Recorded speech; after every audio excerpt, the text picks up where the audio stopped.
buenas tardes. Muy buenas tardes, les habla el ingeniero Eliud Hernández.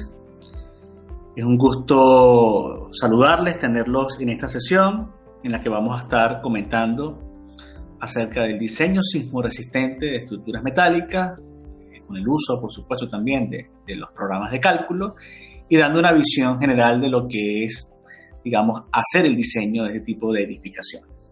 Muy bien. Si me pueden confirmar que me escuchan y que ven mi pantalla.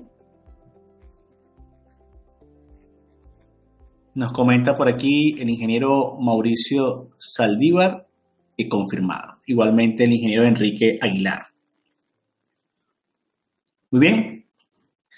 Perfecto. Bueno, entonces vamos a comenzar, que va a ser muy interesante. Fíjense, parte de lo que les voy a exponer esta tarde, noche de hoy, tarde en América y noche ya por acá, por España, se va a enfocar en lo que es parte del contenido de nuestro máster internacional en estructuras metálicas y mixtas de edificación. Un máster que ya va por la, digamos, 11ª edición y que es muy interesante porque aborda muchos tópicos. Hay 5 grandes bloques que ya se los voy a comentar, pero digamos yo estoy dirigiendo todo lo que es el bloque de diseño sismoresistente y por eso he querido exponerles un poco todo lo que habría que hacer, digamos los aspectos generales, cómo se utilizan los software, cuál es el enfoque en realidad que tenemos dentro del desarrollo de este máster. Es muy, muy interesante y muy extenso a su vez. Esto se hace con normativa americana, aunque también se puede extender a lo que son los eurocódigos o normativa europea, porque al final el enfoque es global, ¿no? Utilizamos sobre todo la normativa americana como una normativa guía, pero al final todos los conceptos son extrapolables a las demás aplicaciones. Bien. Perfecto. Fíjense un poco, antes de entrar en materia, es lo que les exponía. Este máster que inicia el 4 de abril de 2018, son 600 horas lectivas y un aspecto muy importante es que está acreditado por la Universidad Politécnica de Cataluña, por supuesto aquí en España, también por la Asociación de Consultores de Estructuras y bueno, manejamos una serie de software como el ETABS, el CP3D, en el caso también de hojas de cálculo tenemos el MATCAD, el uso del RAM Connection, el uso del IDEA Static Connection, una serie de software que nos permite hacer el proyecto de edificaciones sismoresistentes. En este caso, para este bloque nos enfocamos mucho en el ETABS como programa, digamos, básico para el diseño sismoresistente. Simplemente esto es un pequeño preámbulo para que entiendan lo que realizamos y el contexto en el que les estoy explicando todo esto. Hay 5 grandes bloques, principios básicos, donde evidentemente hay que aprender a lo que es el diseño general, lo que es diseñar de forma general las estructuras metálicas. Abordamos, por supuesto, el tópico de diseñar las picas, las columnas, arrastramientos, todo lo que es el diseño básico a flexión, corte, flexo-compresión, solicitaciones combinadas, en fin, se introduce todo el tópico de las conexiones empernadas, soldadas, etcétera. Es muy interesante porque permite nivelar todos los conocimientos. Luego pasamos a un gran bloque de naves industriales con presentación incluso de casos reales. Se diseñan todos los componentes de naves industriales. Allí el enfoque principal es el uso, por ejemplo, del CP3D, que es un software ideal para el diseño de este tipo de naves, aunque también hay otra serie de aplicaciones que se van mostrando en paralelo. Luego vamos abordando los edificios con estructura mixta. Allí el enfoque es diseñar los sistemas de piso, vigas compuestas, qué pasa con, digamos, el diseño de todo este sistema con encofrado colaborante, etcétera, forjados mixtos, también columnas mixtas. Pasamos después a un bloque de protección y finalmente culminamos con el bloque 5 de edificios con estructura sismoresistente, que es el que un poco vengo a exponerles hoy. El tema es muy extenso y quiero que vean un poco la profundidad de lo que hacemos en términos de el manejo del software. Vamos a discutir aquellas variables que debemos tomar en cuenta para hacer el diseño sismo resistente. También, por supuesto, el apoyo a través de hojas de cálculo, porque los software no lo resuelven todo. Y es muy importante saber las limitaciones que tenemos a nivel de los programas. Y también la aplicación con proyectos reales, proyectos que se han construido, tenemos fotografías, y bueno, toda una serie de, digamos, de documentación que va sustentando toda esa aplicación. Entonces, hoy me voy a concentrar en este bloque 5. Perfecto. Y dentro de este bloque 5 hay una serie de temas, una introducción al cálculo sísmico, los sistemas estructurales en acero, obviamente el diseño sismo resistente de edificaciones aplicando el ETABS como software principal, las conexiones precalificadas a momento necesarias para los sistemas de pórticos a momento, las placas base y conexiones de pórticos arrastrados, el modelado, diseño y detallado de conexiones aplicando diferentes software, como le mencionaba, el RAM Connection, el IDEA Static Connection, también el uso de SAP 2000 para ciertos modelos de elementos finitos. Entonces, esta es la parte, digamos, esencial porque siempre se añaden presentaciones extras, uso de otros programas como, por ejemplo, puede ser el robot, en fin. Incluso también alguna aplicación BIM con Revit. De tal manera que, bueno, esto expone un gran bloque muy interesante. Además que hay que realizar un proyecto teórico práctico y se utilizan la 360, 341 y 358 como normas de la AICC. Recordemos que la 360 es las especificaciones generales, luego tenemos la 341, que es la de provisiones sísmicas específicamente, y luego la 358 de conexiones precalificadas a momento. Dentro de este marco del bloque hacemos diferentes proyectos o diferentes modelos. Yo les voy a presentar parte de todo lo que desarrollamos en este bloque y de hecho un par de estructuras como las que vemos, bueno, la de la izquierda y la de la derecha las tengo aquí configuradas en el ordenador para mostrarles un poco qué pasa con estas estructuras, ¿no? También desarrollamos edificaciones altas, incluso con núcleos mixtos. Bueno, esto es parte de todo lo que se desarrolla. Bien. El uso de hojas de cálculo para validar los procedimientos de diseño. Utilizamos muchísimo el MATCAD para que quede una memoria de cálculo perfectamente guiada. Y el software especializado, que en este caso el principal para el caso de las conexiones sería el IDEA Static Connection. De esta manera abordamos todo este bloque que es bastante profundo y que, digamos, el objetivo es que la persona salga con suficiente información y manejo para desarrollar proyectos de edificios en acero desde el punto de vista sismo resistente. Bien, ¿alguna pregunta inicial? ¿Alguna inquietud? ¿Algo que quieran expresar? Si alguien quiere preguntar en directo, yo le puedo habilitar el micrófono y me puede hablar, no solamente escribir. Podemos hacer esta sesión bastante amena, bastante agradable, no necesariamente algo que sea de un expositor, sino que podemos discutir muchas cosas. ¿Bien? ¿Estamos claros? Me saluda por aquí el ingeniero Steven Hernández desde Nicaragua. Un saludo también desde acá. Agradecido que se haya conectado y que pueda compartir con nosotros estos minutos. Nos dice por aquí el ingeniero que quiere hacer una consulta. Perfecto, vamos a dedicar unos breves minutos a las consultas que puedan ustedes hacer.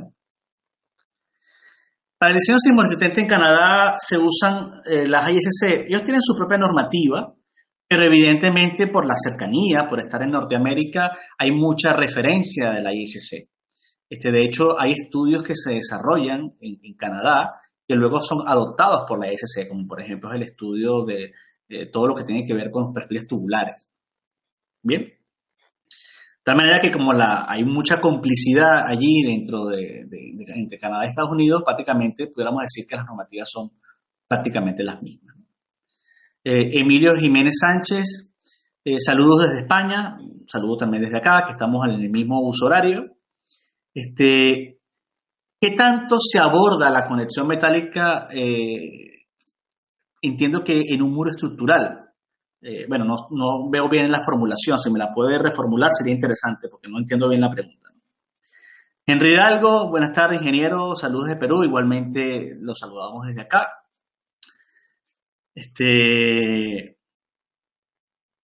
Bien. Bueno, para los que no me conocen, soy el director de Inesatec, formo parte del equipo de Sigural para el desarrollo de este máster internacional en estructuras metálicas y mixtas de edificación y también profesor de la Universidad Politécnica de Cataluña, donde precisamente imparto el tema de estructuras metálicas en dicha universidad. Esto un poco para que, bueno, sepan un poco mi posición en este caso, ¿no? Manuel Durán, buenas tardes. ¿Es conveniente utilizar muros de corte en hormigón en edificaciones metálicas? Bueno, esto se puede hacer perfectamente en estructuras, sobre todo altas, ¿no? En edificios altos, porque uno de los problemas que tiene la estructura metálica en general es la flexibilidad. Por eso empleamos sistemas de arriestramiento. Pero cuando vamos a edificios altos, este problema se vuelve mucho más grave y por eso esa combinación de un núcleo de repente de hormigón armado central, que puede ser incluso un núcleo de ascensores, ayuda muchísimo a la rigidez general. Tanto así que muchos edificios altos se hacen bajo este concepto. Un núcleo central de hormigón y una estructura perimetral metálica que sirve de rigidez y de componente global. O sea que al final depende mucho. Nos escribe también por aquí Jorge Ojeda, nos manda un saludo desde Panamá, igualmente le saludamos desde acá. Bien, fíjense, el tema que yo les traigo es excesivamente extenso y por eso tenemos que tratar de puntualizar, porque tengo una presentación de, no sé, 90 páginas. Tengo el material un poco de lo que hemos hecho en el máster. Tengo imágenes de edificios reales. En fin, hay mucho y quisiera en este caso orientarlo un poco hacia lo que a ustedes les interesa. Yo sí quiero hacer una breve exposición muy global y después podemos ir incluso a algún modelo y ver algunos resultados, ver qué pasa, etc. O sea que tratemos de interactuar un poco en esta hora que hemos reservado para que se lleven una idea de lo que hacemos y que se entienda que es un tema bastante profundo, que hay que dedicarle tiempo y muchas horas para lograr dominarlo de la forma correcta, ¿no? Aquí tengo más preguntas. Bueno, voy a ir leyendo un poco antes de comenzar. Si dedico unos pequeños minutos es para conocernos, pero para poder avanzar en el tema, sí después me dedicaré un poco a la presentación. Nos dice por aquí Freddy Giovanni Cisneros, saludos de Ecuador, es arquitecto. Acá en mi país se deja toda la responsabilidad del diseño sismoresistente, el ingeniero estructural. Desde su punto de vista, ¿en qué grado aporta la configuración arquitectónica en el desempeño sísmico? La pregunta se debe a que en mi país no se considera para nada la estructura antes del diseño, sino solamente en una etapa posterior. Bueno, esto es como un disparo directo al corazón, porque evidentemente este es el gran problema que existe. Es decir, la mayoría de los arquitectos, pudiéramos decir, se forman de manera clásica, sobre todo con un concepto del hormigón armado. El hormigón armado es una configuración bastante estándar porque típicamente se puede resolver con vigas de columna. Y bueno, con alguna disposición de muros que sirven incluso hasta de cerramiento. Pero cuando pasamos a la estructura metálica, el problema se hace más grave. ¿Por qué? Porque la estructura metálica necesita de mucha más estabilidad. Y eso implica incluir, por ejemplo, muchos sistemas arriostrados, tanto concéntricos como excéntricos. Si la arquitectura no concibe el problema desde el inicio, va a ser muy complejo para el ingeniero estructural resolverlo. Porque no se puede proyectar una estructura desde su etapa de anteproyecto, pensando en que los espacios están abiertos, que no habrá influencia de lo que es la arquitectura, de la estructura en esa arquitectura. Entonces ahí es donde vienen los problemas. El arquitecto debería tener nociones fundamentales de lo que es el uso de los sistemas estructurales, no solamente desde el diseño, sino desde su alcance. Si yo fuese arquitecto y tuviese que proyectar un edificio por ejemplo, de grandes dimensiones en planta. Va a ser muy diferente que lo proyecte a un edificio de 40 niveles. No puedo enfocar el problema de la misma manera. Si no tengo idea de las dimensiones, de cada cuántos ejes va a haber un sistema estructural arriostrado, no voy a poder hacer un planteamiento coherente. Y este es un tema que se discute muchísimo, por lo menos en nuestra formación. Y por eso tenemos incluso arquitectos, digamos, haciendo nuestra formación. Porque no solamente es un tema del diseño como tal, sino que yo tenga suficiente información para que mi propuesta sea coherente. Es allí el problema. Y claro, si no se entiende que existen sistemas excéntricos que permiten la abertura para el paso de puertas, si yo no lo tengo en mi mente, no lo puedo proyectar. Y bueno, por otro lado estaría el ingeniero estructural, que también tiene que entender la funcionalidad de la arquitectura, tiene que ser capaz de congeniar y de ser certero en definir esa estructura que sea consona con la funcionalidad de la misma. Por eso es que ese binomio es complicado. Y yo siempre he apuntado mucho, por lo menos en mi formación y en mi desarrollo profesional, a trabajar con grupos de arquitectura específicos. Siempre nos preocupamos por tener buenos clientes con el que tuviésemos complicidad y formarnos en paralelo. Es decir, recuerdo muchísimo tener muchas reuniones con grupos de arquitectura donde ellos nos explicaban todo el concepto de lo que querían lograr y nosotros también los íbamos de alguna manera entrenando en todo lo que es el diseño estructural. Y eso fue evolucionando de tal manera que luego cuando venían los proyectos ya nacían con una lógica.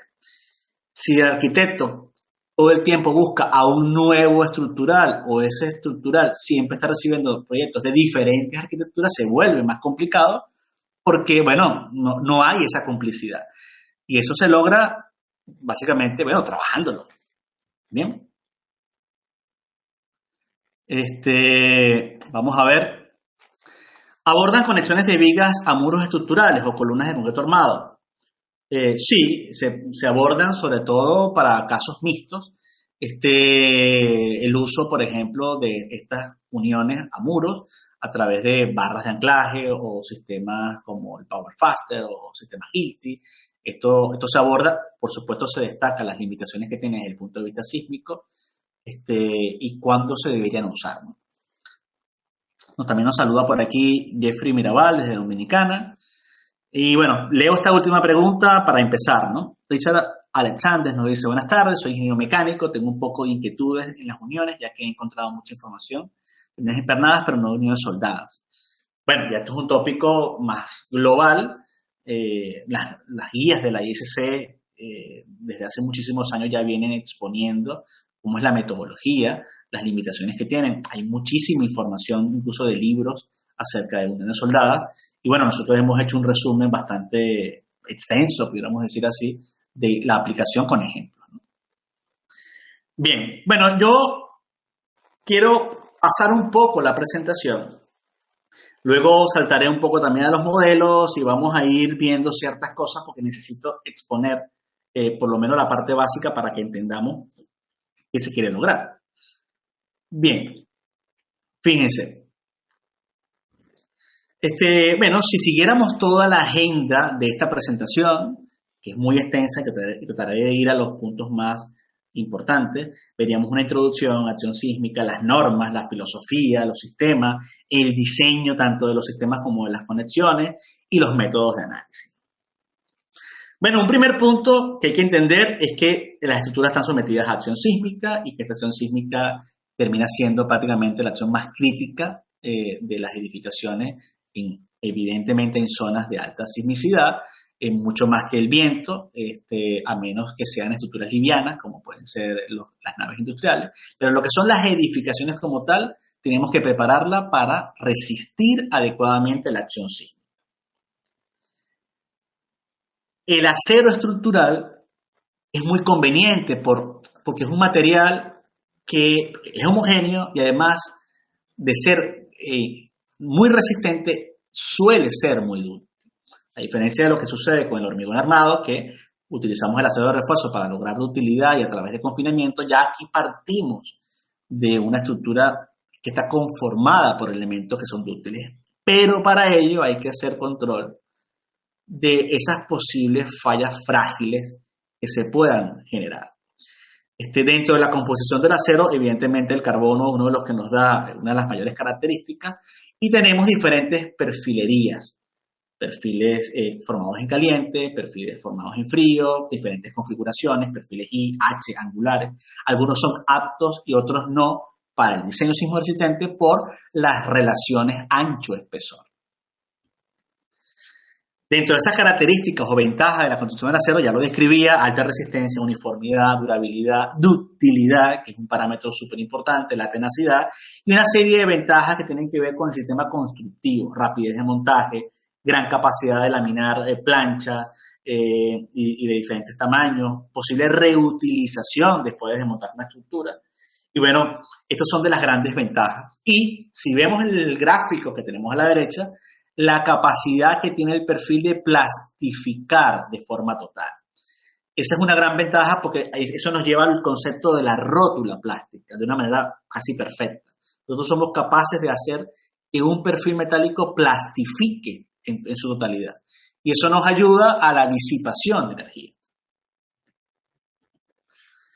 En términos de la acción sísmica, uno de los puntos neurálgicos es que nosotros usamos un espectro de diseño que incluye un factor de reducción de respuesta. Si yo diseñara la estructura para el espectro elástico, implicaría que esta estructura estaría preparada para recibir toda la acción sísmica. Pero el hecho de que yo reduzca la acción sísmica implica diseñar con menores fuerzas en el rango elástico e implica de forma directa aceptar que esa estructura va a tener que incursionar en el rango elástico y sufrirá un daño. ¿Cómo controlar el daño? ¿Qué daño debo permitir? Ha sido el problema de los últimos años, porque dependerá efectivamente de lo que son los sistemas estructurales. Fíjense, si yo voy, por ejemplo, vamos a ir a este modelo. Este es un modelo que, si lo vemos en perspectiva, es un pórtico resistente a momento. Bien, pórtico resistente a momento, perfecto, vigas y columnas. Uno lo puede evidentemente modelar dentro del ETAP, podemos ver incluso sus secciones. Vamos a ver aquí las secciones de los elementos. Estamos hablando de columnas HEB 360, vigas IPE 360. Bueno, hay una serie de configuraciones que podemos desarrollar, de particularidades que podemos desarrollar en este pórtico. Pero la gran pregunta sería, ¿cómo debería fallar? ¿Qué debería ocurrir en el pórtico? ¿Cuáles deberían ser las limitaciones que tiene en el diseño? Desde el punto de vista sísmico, nosotros sabemos que manejamos una función de espectro y que este espectro está configurado aquí, por ejemplo, tiene una zona 6, esto está hecho por ejemplo, con la Covenin 1756, hay un espectro reducido, un espectro de diseño, hay también un caso sísmico, lo que llamamos el sismo horizontal, que tiene, fíjense, la dirección USU1, que es la dirección en X, esto es un pórtico, tiene la función, que es del espectro, y tiene el factor de escala. Pero además, fíjense, empiezan a preguntarnos ciertas cosas en los programas. Por ejemplo, ¿qué es el CQC?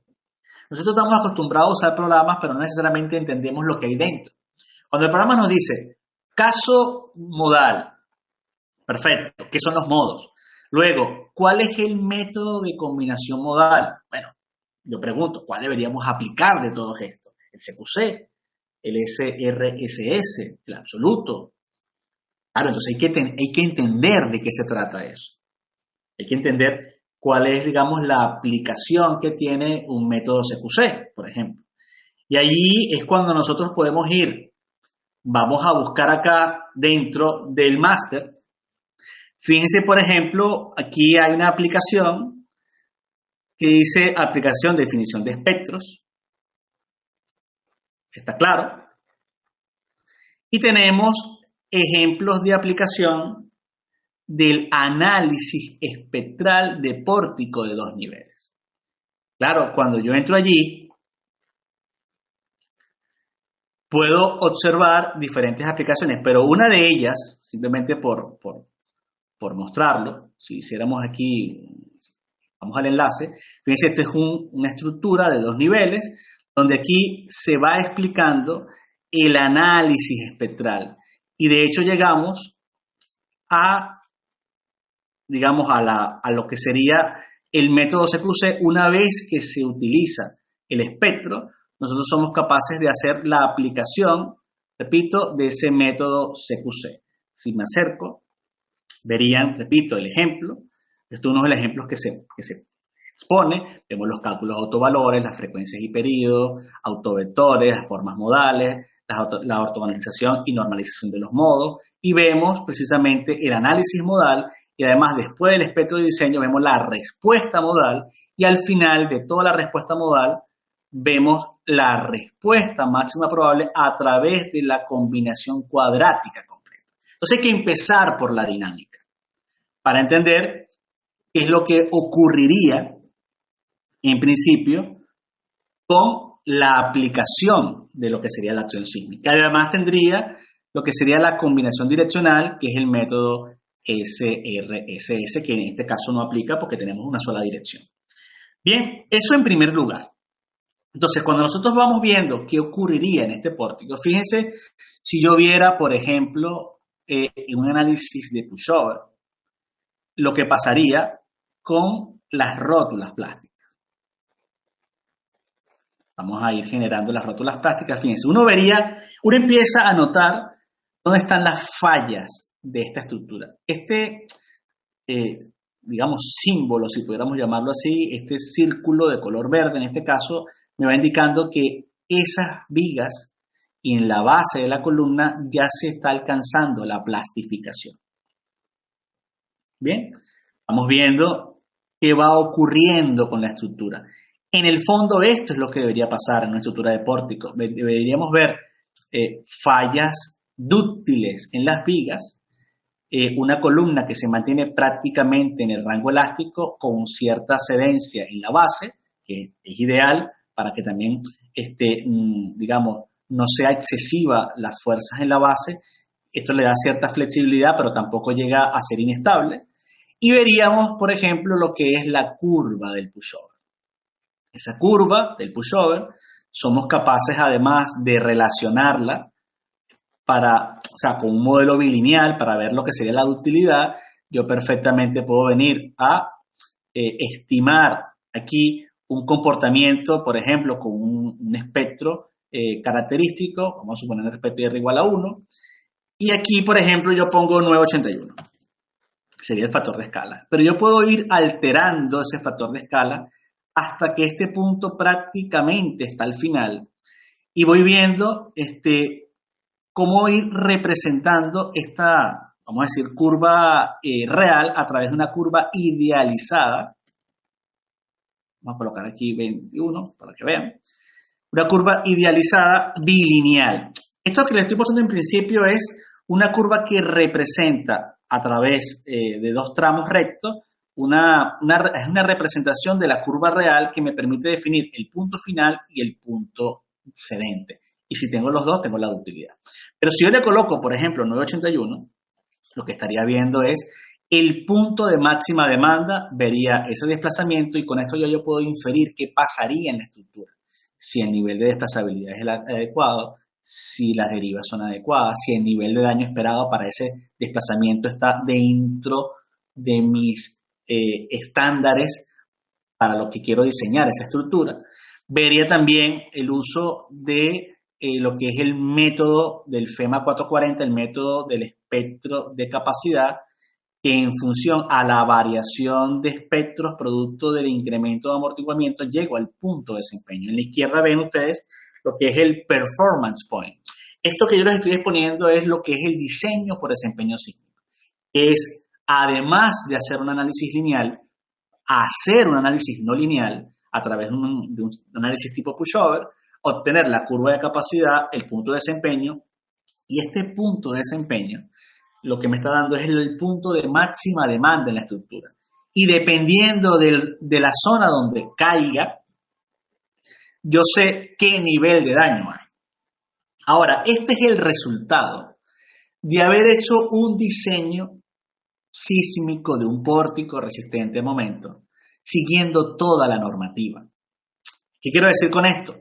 Es el resultado de haber hecho un diseño donde cuando yo presento el diseño, vamos a diseñarlo, yo voy a ver que todo funcionó.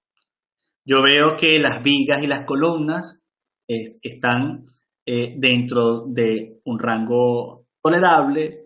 Yo veo, por ejemplo, que me presenta chequeos de la relación viga-columna y la misma cumple. Veo también, los requerimientos de planchas de continuidad. Si me cambio aquí a milímetros, vería, por ejemplo, referencias de lo que sería el área de la plancha de continuidad y el espesor de la doble plancha. Esto es el resultado de haber diseñado sísmicamente y de forma adecuada el pórtico, y este es el resultado de haber aplicado un análisis de pushover que me da el punto de desempeño que certifica que el diseño es coherente. Ahora, el diseño que justifica todo esto que ha hecho, en este caso el ETAP, que yo puedo entrar a cualquier viga y vería en su detalle toda la verificación, hay que saber interpretar todo lo que aquí ocurre. Los factores de longitud efectiva, los factores de K, en términos de la resistencia, ¿por qué obtuvo este momento resistente? Si yo cambiara, por ejemplo, fíjense, si yo aquí dijera, vamos a utilizar otro perfil y, podemos cambiarlo, pero vamos a suponer algo aquí muy sencillo. Si yo cambiara que esta longitud LTB y el eje menor no fuese 0.25 porque no hay soporte lateral, y yo le colocara ejemplo 1, el programa me dice LB entre RY, que es la longitud no arrastrada entre el radio de giro menor, es mayor a 0.086 del módulo de elasticidad entre el FY. Esto es una limitante normativa. Está definido dentro de la 341 para sistemas especiales. Si yo cambiara esto y le colocara que el sistema es concéntrico o un sistema OMF, que es ordinario, yo tenía definido un sistema especial, un sistema ordinario, el elemento no me dice nada. Es decir, dependiendo del sistema estructural que yo configure, habrá una respuesta diferente. Porque cada sistema tiene sus propias limitaciones. Cuando diseñamos un sistema de pórticos tenemos 3 clasificaciones: la especial, la intermedia y la ordinaria. La especial es para altos niveles de sismo, es la más exigente, es la que implica mayor daño y es la que nos exige la norma para aquellas zonas de alta sismicidad y de hecho estructuras importantes.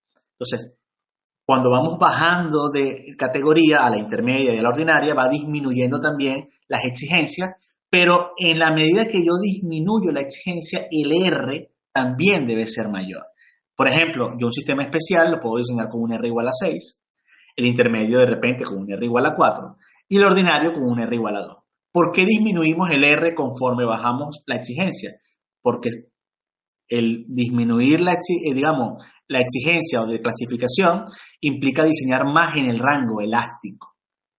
Yo me permito mayores valores de R para sistemas especiales porque yo voy a ser más riguroso con su diseño. Si voy a diseñar más en el rango elástico, genero R's más pequeños y la norma me permite ser más flexible. Pero repito, eso es algo que debemos entender, que son los sistemas SMF, IMF, OMF, SCBF. Este ítem es utilizado por las consideraciones de ductilidad. Ahora, ¿me basta solamente con saber que yo debo decidir que es SMF? Con que este valor que teníamos acá de la longitud no soportada, en el caso de los valores del eje menor, son 0.25. Primero, ¿qué implica eso? Porque el programa no me lo va a preguntar. Yo voy a tener que colocarlo. ¿De dónde viene eso? Entonces, El problema de usar un software es que hay muchísimos parámetros por defecto. El sistema estructural, las longitudes no soportadas, los factores de longitud efectiva, el coeficiente C sub B, el valor digamos, esto es de la sobreresistencia del acero, para definir la CS esperada, que además yo lo puedo configurar como 1.50. O sea, todo está aquí. Ahora, ¿cómo llegar a que estos resultados sean consistentes? Por ejemplo, yo diría, bueno, ¿cómo llegamos a que esta viga, vamos a decir, ¿cómo llegamos a que esta viga en realidad es .874? O esta viga es .853, claro, hacer eso implica ir a una hoja de cálculo, que es la que usamos, por ejemplo, en el máster, que es la que tenemos el ejemplo de un pórtico especial al siguiente momento, donde yo debo ser capaz, entonces, de ir exponiendo todos los datos, estamos hablando de 72 páginas, para hacer la validación de todo el ejemplo en el LTAPS. Fíjense, aquí vamos definiendo todo lo que vamos a estudiar, por ejemplo, esta junta. Y cuando vamos bajando, además de ver la respuesta dinámica y de ir exponiendo todo lo que está acá, bueno, llegamos precisamente a las consideraciones de longitud no soportada. Y fíjense, ¿se acuerdan que le decía cuando la longitud entre el RY supera .086 e entre FY, no cumple? Pero es que además el ETAPS hoy en día tiene la norma 2010, pero ya existe la 2016. Y ustedes no estarían diseñando con la 2016. Para diseñar con la 2016 todavía hay que hacerlo con comprobaciones manuales. Vamos bajando y con los momentos y los cortes y todo lo que implica el diseño a flexión, que lo hacemos manualmente, llegamos a las comprobaciones de esa viga en específico. Pero es que además podemos seguir bajando y viendo todo lo que sigue hasta llegar a la revisión de la columna y podemos ver cómo esta columna está en .603, que vean aquí .604. O sea que podemos llegar a los valores que ofrece el programa. Es muy interesante.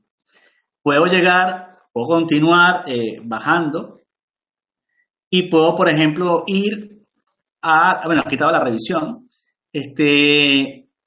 a lo que sería la relación columna fuerte viga débil.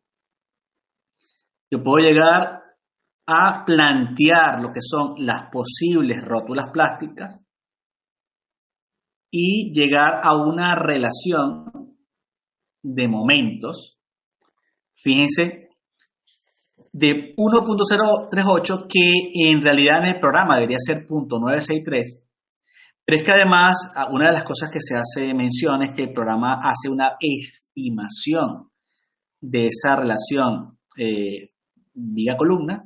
Aquí están, por ejemplo, los resultados del ETAP, donde el programa hace una estimación de esa relación viga-columna y propone un valor un poquito más pequeño que el que nosotros deberíamos tener, porque hace ciertas suposiciones que en algunos casos no son verdad. Entonces, claro, cuando nosotros vamos validando el programa, sabemos las limitaciones que tiene, hasta dónde podemos llegar con él, qué parámetros se pueden cambiar y cuáles no. Si resultara que la rótula plástica se da en la cara de la columna, el valor que me ofrece el programa es cierto. Pero si resulta que la rótula plástica se da a una distancia de la cara producto de la conexión, los resultados que me empieza a dar el programa son favorables respecto a lo que realmente ocurre. Entonces yo debo estar muy pendiente que el valor que me da el programa se está quedando ligeramente corto en cierto porcentaje. Entonces damos ciertas recomendaciones para que cuando se hagan los cálculos con ETAP, estos valores críticos que nos ofrece el programa no pasen de un valor, para tener esa holgura dentro de la revisión que hace el programa. Obviamente eso es complicado, pero es que hay que saberlo diseñar como si el programa no existiera. porque esa es la única manera de tener coherencia en lo que se hace. Si esto es un pórtico, repito, resistente a momento, que tiene 72 páginas de validación. Vas a ver la resistencia vía columna, las planchas adosadas al alma, la plancha de continuidad. Aquí estamos validando todo lo que el programa en teoría nos reporta. Pudiéramos saltar a un sistema concéntrico. ¿Qué pasa si ahora tenemos sistemas arriostrados? Igualmente, un sistema arriostrado tiene toda una serie de verificaciones porque hay que revisar qué pasa con la riostra en términos de esbeltez, de pandeo local, de pandeo global. ¿Qué pasa cuando hay un desbalance de fuerzas en la viga? ¿Qué pasa en la columna para poder recibir toda esa fuerza? Si yo me voy ahora a un sistema, vamos a decir, concéntrico, yo puedo ver ahora qué pasa cuando en este sistema ocurre el pushover. Y por supuesto es muy diferente. Porque ahora veo que la falla se concentra en las riostras. Y voy a ver que su respuesta no es tan favorable. ¿Por qué? Porque es un sistema que al depender de las riostras y si las mismas tienen una falla por pandeo, que es la típica falla, y esa falla es frágil, va a ser resistente, pero no tan dúctil. Y por eso es que el R típico de este tipo de estructura es más bajo que el de pórticos resistentes al momento. Y vería una curva que, fíjense, sube, tiene una gran caída, trata de recuperar, pero además los desplazamientos son relativamente pequeños y ya esta caída es tan crítica que prácticamente compromete a la estructura. Entonces, esto es muy diferente a un sistema de pórticos excéntricos. Vamos a ver si sería este, sí, es correcto. Un sistema de pórticos excéntricos donde yo ahora pueda ver qué pasa en el pushover, repito, y voy viendo lo que debería ocurrir. ¿Qué debería ocurrir? Esto es lo que debería ocurrir. Debería ocurrir, vamos a quitarle aquí un poco el sonido. Debería ocurrir esto. Debería formarse una falla localizada en el enlace, en lo que llamamos el link, y que esto sea una especie de disipador de energía. Todo el resto de los elementos se mantengan en el rango elástico y que este sector falle. La gran pregunta es cuáles serán las fuerzas que ocurrirán en el rozamiento, en la viga, fuera del enlace y en la columna para cuando estos elementos entran en una falla dúctil. Vemos cómo es su curva y vemos que viene, sube, hay una gran caída y viene. Esta caída se debe a que en alguno de esos enlaces llegamos al punto crítico. Yo puedo modificar esa respuesta mejorando la viga, dándole más resistencia, más ductilidad, alterando el enlace más pequeño o más grande, para que la falla no solo se quede en el tercer nivel, sino que suba a los demás niveles. Esa es la estrategia. Ahora, saberlo hacer en el programa implica haberlo estudiado previamente, porque son muchísimas variables. Simplemente para que lo vean, en un ejemplo como el de diseño EBF, que ya lo estaba aquí incluso terminando de configurar, fíjense, esto es un ejemplo de 74 páginas también. Y es un ejemplo muy extenso para ir validando todo lo que ocurre en el sistema. Vamos a plantear un ejemplo, vamos a poner todos los resultados del programa, vamos a hacerlo nosotros manualmente y vamos a ir viendo y comparando los resultados. Son hojas, hojas y hojas de validación. Es lo que intentamos hacer para que se entienda cómo es la configuración de todo este diseño, todas las variables que inciden en esta aplicación, diseñar las vigas, las riostras. ¿Qué pasa, por ejemplo, cuando voy a diseñar la viga fuera del enlace? Tengo que preparar una fuerza aquí especial que se imponga a la viga y que esto me dé el resultado del chequeo manual. Y todo esto lo hace internamente el programa. Solo que con este planteamiento somos capaces de interpretar de forma adecuada lo que ocurre en el diseño. Y además viene, si volvemos a la presentación, fíjense que fui primero adelante, ahora retrocedo, estábamos acá, ¿qué pasaba acá? Bueno, es que estábamos apenas entrando en la acción sísmica, justificando el R, hablando de las normativas para caer en estas fallas de estos eslabones, de estas fallas, por ejemplo, que se pueden presentar en un sistema excéntrico o que se pueden presentar en un sistema de pórtico. Y que conociendo adecuadamente los sistemas estructurales, tanto de pórticos resistentes a momentos, reconociendo sus fallas y evaluando todo lo que implicaría el diseño, es que somos capaces de ir a un software para poder hacer una serie de modelos, planos o en 3D, y ver entonces los resultados y diseñar conforme a lo mismo. Entonces, no es algo simple. Aquí veíamos, por ejemplo, en el caso de pórticos resistentes al momento, el chequeo del pandeo local de vigas y columnas, del pandeo lateral torsional, del límite de 0.086, de la resistencia mínima de columnas para que se propicie columna fuerte, viga débil, todo el mecanismo de esa disipación de energía de las rótulas cercanas a la columna a una cierta distancia que depende de la conexión. Todo esto es la justificación teórica que luego llevamos a la práctica en MATCAD y que luego llevamos a la comprobación del software. Lo enfocamos de esa manera: teoría, hoja de cálculo, software, comparativa del cálculo manual con el cálculo, digamos, del programa, para que luego podamos entonces ir a las conexiones precalificadas a momento y ver qué tipos de conexiones hay. End plate, viga reducida, la soldada, la flange plate, que son placas en las alas, la Kaiser Bolted Bracket, que es una de las últimas incorporadas, la Context con Excel, que está preparada para uniones con perfiles tubulares rellenos de hormigón, la Simpson Strong, la Double T, son todas conexiones validadas sísmicamente. Que esto lo vemos también con hojas de cálculo y que podemos ir a un programa como el IDEA Connection para modelarlas y ver los resultados a través de elementos finitos. El programa nos da la resistencia, nos da el comportamiento general y la ductilidad esperada. O sea que no solo nos quedamos con las hojas de cálculo, sino que en términos de las conexiones también vamos a software especializado para analizar diferentes variables.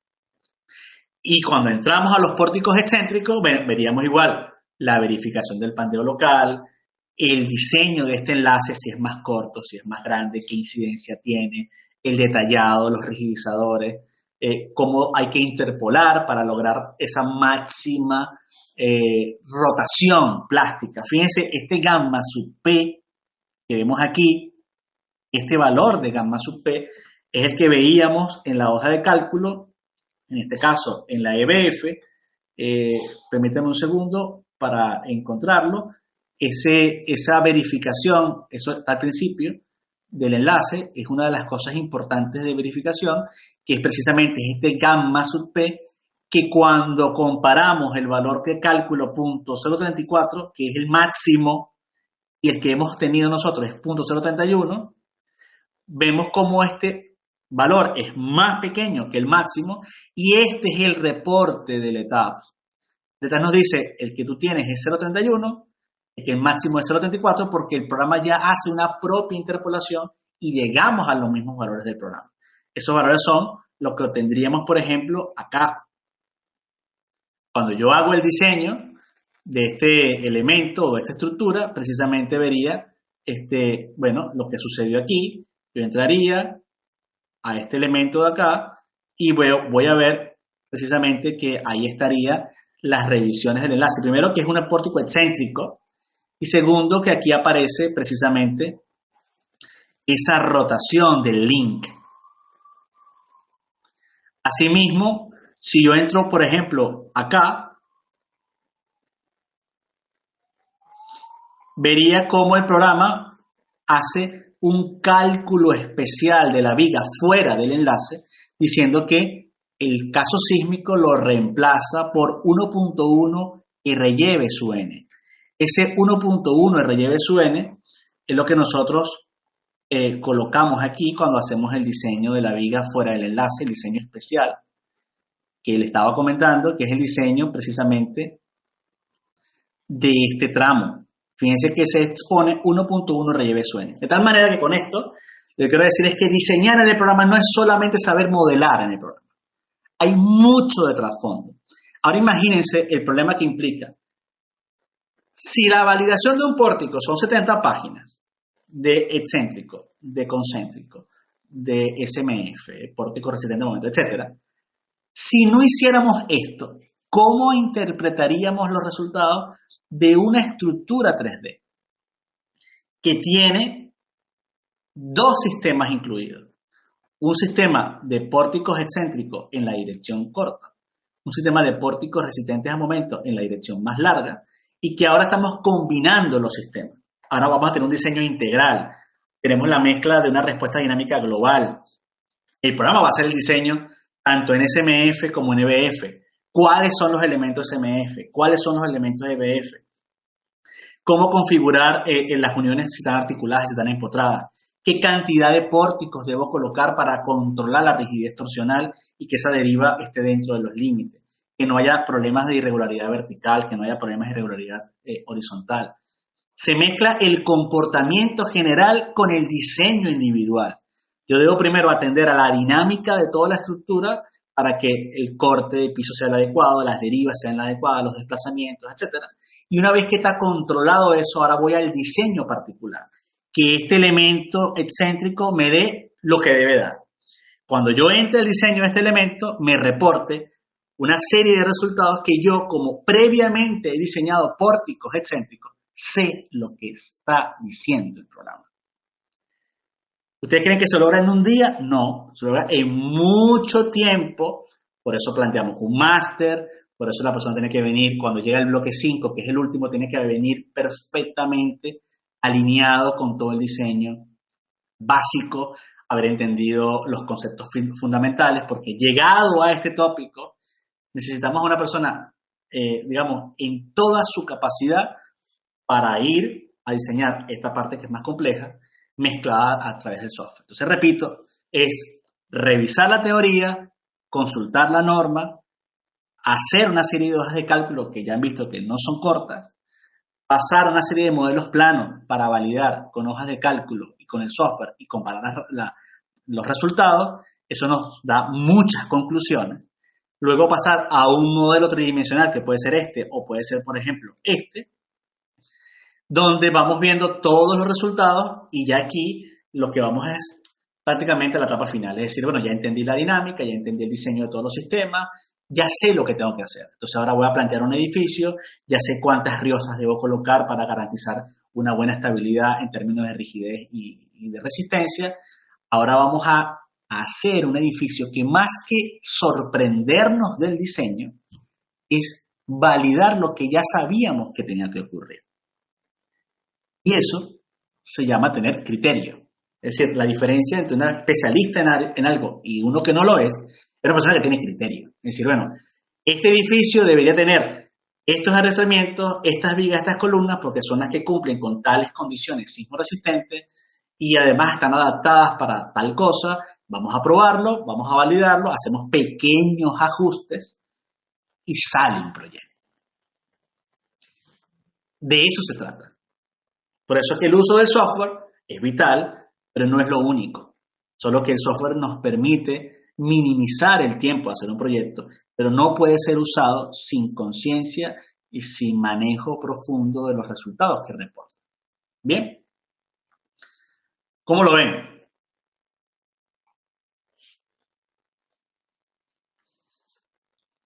A ver qué opinan.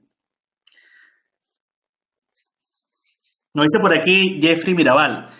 ¿Hay clases en vivo de este tipo cada cierto tiempo o siempre son videos y documentos? No, efectivamente hay muchas sesiones, por lo menos en este bloque 5 es donde más se concentran porque es el bloque más exigente. Hay sesiones a lo largo de todo el máster, pero de hecho en este bloque 5 se llegan a desarrollar no menos de 10 sesiones explicando cada cosa. Hicimos una del diseño resistente, después hicimos una de cada sistema estructural, después hacemos una haciendo cada edificio, después hacemos otras de conexiones, otras de proyectos reales. Es decir, tratamos de hacer una formación muy cercana. O sea, no simplemente un tema de que alguien entra, ve un video, no. Si esto no se plantea de esta forma como yo se lo estoy explicando, es imposible entenderlo. por lo menos lo que yo pienso. Son sesiones que llegan a ser hasta de 3 horas, de 2 horas y media promedio, y son sesiones intensas, pero es la única manera, no solamente de entender, sino de transmitir entusiasmo. Si yo no logro transmitirle el entusiasmo a ustedes por estudiarlo, es muy difícil que alguien en su sano juicio agarre una hoja de cálculo de 80 páginas y se la lea. O sea, tiene que haber emotividad. Si no logramos conectar con el tema, es imposible aprenderlo. Bien. Nos dice por aquí Adriana Cristina, saludos desde Cartagena, saludos desde acá. Igualmente a Wilson Encarnación. ¿Qué les ha parecido entonces? ¿Lo ven interesante? Bueno, yo lo hablo con mucha emotividad porque es un tema que me gusta, pero no sé cómo lo captan ustedes. ¿El máster es evaluado a nivel avanzado para dicha certificación? Sí, de hecho, tiene varios proyectos. Prácticamente cada bloque tiene un proyecto. Por lo tanto, la persona tiene que entregar una serie de proyectos que se evalúan y forman parte de la calificación para que la persona pueda tener el título, en este caso título propio de la UPC. O sea, es un título que puede estar incluso, tiene el sello de la Haya, o sea, es un título oficial. ¿Cómo funciona el flujo de información de preguntas y respuestas en el máster? Bueno, es bastante directo porque estamos siempre al pendiente, por ejemplo, ¿no? O sea, podemos mostrarles un poco, simplemente para que esto se vea, ¿no? Fíjense, este es el bloque, vamos a esperar que ustedes lo vean porque creo que todavía no se les visualiza. Hay una serie de foros, una serie de foros que se van generando en el máster. Si entráramos, por ejemplo, al bloque de sismo, en este caso, vamos a ver que hay una serie digamos, de foros, de preguntas, etcétera. Y no sé, si entráramos, por ejemplo, vamos a decir aquí, a SCBF o sistemas SCBF, alguien me hace una pregunta. Por ejemplo, el ingeniero Cristian Ramírez, ¿no? Expone una serie de preguntas acerca de las provisiones sísmicas 341, o sea, pues pone sus preguntas. Me coloca una imagen y tal, vamos viendo, y coloca otra información, y claro, a partir de allí se va generando una serie de respuestas conforme a esas preguntas. Normalmente las preguntas se responden a diario, es decir, o si, dependiendo de la hora, obviamente, pero no suele pasar más de un día, a menos que sea una pregunta muy complicada, necesite justificarse con modelos, etcétera, que puede tardar 2 o 3 días, pero por lo general la respuesta es muy inmediata. Así como está este foro específico, y aquí hay una cantidad de preguntas, todas generadas en este bloque de sismo. Igualmente, si uno va a foros de manera general, bueno, vería los foros de todo. O sea, si nosotros vamos a naves industriales americanos, que además aquí verían toda la información de ese módulo de naves, repito, en foros, simplemente bastaría con ir por ejemplo, aquí a naves industriales, recorrido americano, para ver la cantidad digamos, de información que hay respecto a todos estos foros, ¿no? O sea que cada quien va viendo un foro y vamos contestando constantemente dependiendo del caso específico, ¿no? Pero en mi caso particular de este bloque 5, por mi forma de querer dictarlo, hago muchas sesiones más de lo que se suele hacer en los bloques anteriores. De hecho, aquí ya van 5 en esta edición, ya hicimos la sexta y están programadas la séptima y la octava. Y se suelen hacer por lo menos 10, 11 sesiones. Y claro, estas sesiones, además de exponer el tema teórico y práctico, utilizamos también mucho para responder las dudas. Entonces, claro, a mí me gusta tener el grupo muy cohesionado, porque es un tema muy complicado que si los dejo respirar, no llegan al final. Entonces, claro, hay que tener a la gente entusiasmada, empujada, para que se mantengan haciendo los ejemplos, haciendo los ejercicios, haciendo el desarrollo, estudiando, etcétera, etcétera, etcétera. Bien.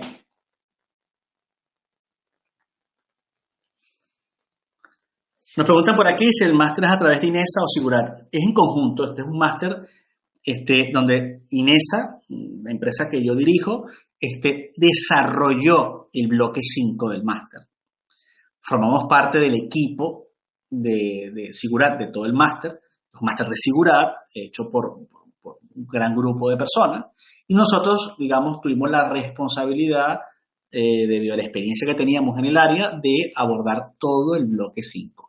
Aunque también hay aporte en las demás partes del máster, nos enfocamos 100% en este bloque 5. Excelente forma de enseñar, con ejemplos reales y, como dices, tratar de motivar al estudiante que lea y esté interactuando. Sí, es que esa es la idea. Por ejemplo, si ustedes entraran a lo que fue en algún momento el proyecto fíjense, si nosotros entráramos acá, esto fue realizado en sesiones anteriores. Esto que le estoy presentando son sesiones que se hicieron el año pasado. Fíjense, en marzo de 2017. Bueno, uno de los tópicos interesantes aquí fue que al final de esta sesión, precisamente se mostraban proyectos reales, ¿no? Entonces, claro, precisamente ese era el tema, es decir, no vamos a quedarnos solamente con el caso del diseño como tal, sino, fíjense, la idea era ir presentando casos reales, qué pasaban con estas estructuras, qué problemas tenían. Y claro, ese es el gran aporte que hay, porque no es simplemente el diseño de algo, sino es ver la realización de eso. Entonces, claro, esta es parte, vamos a ver los planos, fíjense, aquí se ven planos, vamos a ver los detalles, por qué se construyó de esa manera. En fin, este es el aporte verdadero y un aporte profesionalizante. Aquí no viene nadie a estudiar matrices porque es lo que le tocó, no. Aquí viene alguien porque necesita hacer proyectos, necesita ganar dinero haciendo proyectos. Entonces no tiene otro enfoque. Porque si no, para eso estuviésemos en la universidad. Es decir, el enfoque aquí es ir a ver cómo se hace un proyecto de verdad. Y eso no es fácil encontrarlo en una formación. Porque típicamente encontraríamos a alguien que tiene mucha información, que simplemente viene a explicar un tema, ¿no? Aquí se trata de profesionales que ejercen explicando lo que han hecho y discutiendo la viabilidad de algunas soluciones. Pero claro, para llegar a los casos reales, primero hay que exponer, evidentemente, la teoría, porque si no, no hablamos el mismo lenguaje. Bien. Entonces, bueno, esto es precisamente parte de esas sesiones que se dieron. Fíjense, no se activan porque hacemos nuevas sesiones siempre. Es decir, estas sesiones son recientes. Esta sesión, por ejemplo, de lo que fue el sistema concéntrico fue hace nada, o sea, el 8 de febrero. Estas sesiones están aquí en oculto simplemente como referencia porque nosotros hacemos siempre nuevas sesiones. No es que agarramos sesiones viejas, las colocamos allí, no. Simplemente son parte de la experiencia, incluso muchas veces se comparten como sesiones anteriores, como referencia, pero bueno, de eso se trata, ¿no? Todas se hacen nuevas porque es que la dinámica o la química con el grupo nuevo es totalmente diferente a lo que se vivió. O sea, cada grupo es diferente. Bien.